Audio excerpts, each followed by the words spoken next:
ಪ್ರಿಯಕರನ ಕಿರುಕುಳದಿಂದ ತುಮಕೂರಿನ ಚೈತನ್ಯ ಆತ್ಮಹತ್ಯೆ ಮಾಡಿಕೊಂಡ್ಳು. ಎಜುಕೇಟೆಡ್ ಹುಡುಗಿ ಚೈತನ್ಯ ಮಾಡೆಲಿಂಗಲ್ಲಿದ್ದಾಳೆ, ರೀಲ್ಸ್ ಮಾಡ್ತಾಳೆ, ಸೋಷಿಯಲ್ ಮೀಡಿಯಾದಲ್ಲಿ ಆ್ಯಕ್ಟಿವ್ ಇದ್ದಾಳೆ.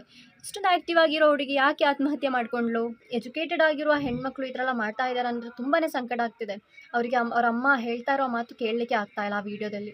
ಹಾಗೆ ಇದರೊಟ್ಟಿಗೆ ಬೇರೊಂದು ವಿಷಯ ಹೇಳಲಿಕ್ಕಿದೆ ಅಂತ ಹೇಳಿದರೆ, ಪ್ರಿಯಕರನ ಕಿರುಕುಳ ಅಂತ ಹೇಳೋದು ಯಾವ ರೀತಿ ಅಂತ ಹೇಳಿದರೆ, ಇವಾಗ ಸ್ಟ್ರೀಟ್ ಫೋಟೋಗ್ರಫಿ ಅನ್ನೋದು ಇವಾಗ ಟ್ರೆಂಡಲ್ಲಿ ಹೋಗ್ತಾ ಇದೆ ಅಲ್ವಾ. ಸೊ ಆ ರೀತಿ ಮಾಡಿದ ಒಂದು ವಿಡಿಯೋದ ವಿಷಯಕ್ಕಾಗಿ ಜಗಳ ಆಡಿದ್ದಾರೆ ಅನ್ನೋದು ನ್ಯೂಸಲ್ಲಿ ಬರ್ತಾ ಇದೆ.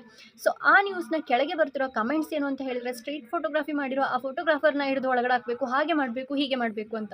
ನಿಮಗೆ ಏನು ಯೋಗ್ಯತೆ ಇದೆ ಆ ಥರ ಹೇಳಲಿಕ್ಕೆ? ಕಾರಣ ಏನು ಅಂತ ಹೇಳಿದ್ರೆ, ಒಬ್ಬರು ಸ್ಟ್ರೀಟ್ ಫೋಟೋಗ್ರಾಫರ್ ನಮ್ಮ ಫೋಟೋಸ್ ತೆಗೀತಿದ್ದಾರೆ ಅಂತ ಹೇಳಿದರೆ ನಮ್ಮ ಜೊತೆ ಪರ್ಮಿಷನ್ ಕೇಳ್ತಾರೆ. ಮ್ಯಾಮ್, ನಾವು ಈ ಥರ ಮಾಡ್ತಾ ಇದ್ದೀವಿ, ನಿಮಗೆ ಓಕೆ ಆದರೆ ನಾವು ಅಪ್ಲೋಡ್ ಮಾಡ್ತೀವಿ, ಈ ಥರ ಫೋಟೋಸ್ ತೆಗಿತಾ ಇದ್ದೀವಿ, ನಾವು ಓಕೆ ಅಂತ ಹೇಳಿದ ನಂತರ ಮಾತ್ರ ಅವರು ಪೋಸ್ಟ್ ಮಾಡೋದು. ಅದೇ ರೀತಿ ಈ ಫೋಟೋಗ್ರಾಫರ್ನ ಈ ಥರ ಎಲ್ಲ ಹೇಳಲಿಕ್ಕೆ ಏನಿದೆ ಅಂತ ನನಗೆ ಅರ್ಥ ಆಗ್ತಾ ಇಲ್ಲ. ಜನರ ಮನಸ್ಥಿತಿ ಯಾವ ರೀತಿ ಹೋಗ್ತಾ ಇದೆ ಅಂತ ನೋಡಿ. ಒಬ್ಬಳು ಆತ್ಮಹತ್ಯೆ ಮಾಡ್ಕೊಂಡಿದ್ದಾಳೆ, ಅವಳ ಆತ್ಮಕ್ಕೆ ಶಾಂತಿ ಸಿಗಲಿ ಅಂತ ಯಾರೂ ಹೇಳ್ತಾ ಇಲ್ಲ, ಫೋಟೋಗ್ರಾಫರ್ನ ಅರೆಸ್ಟ್ ಮಾಡಿ ಅಂತ ಹೇಳಿ. ಫೋಟೋ ತೆಗೆದು ರೀಲ್ ಮಾಡಿದ್ದಕ್ಕೆ ಫೋಟೋಗ್ರಾಫರ್ನ ಅರೆಸ್ಟ್ ಮಾಡಿ.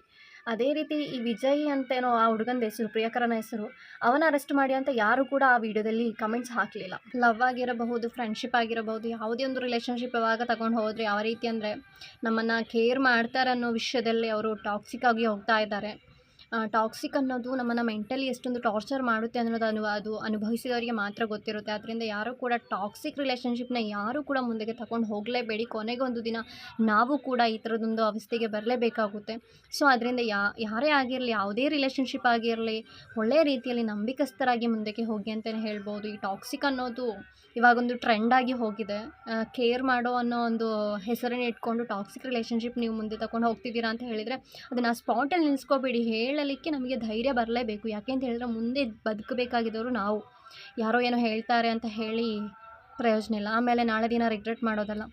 ಹೇಳಬೇಕಿತ್ತು, ಮಾಡಬೇಕಿತ್ತು, ನಮಗೆ ಚಾನ್ಸ್ ಇತ್ತು ಅನ್ನೋದನ್ನು ಹೇಳ್ಕೊಂಡು ಸುತ್ತಾಡೋದಲ್ಲ.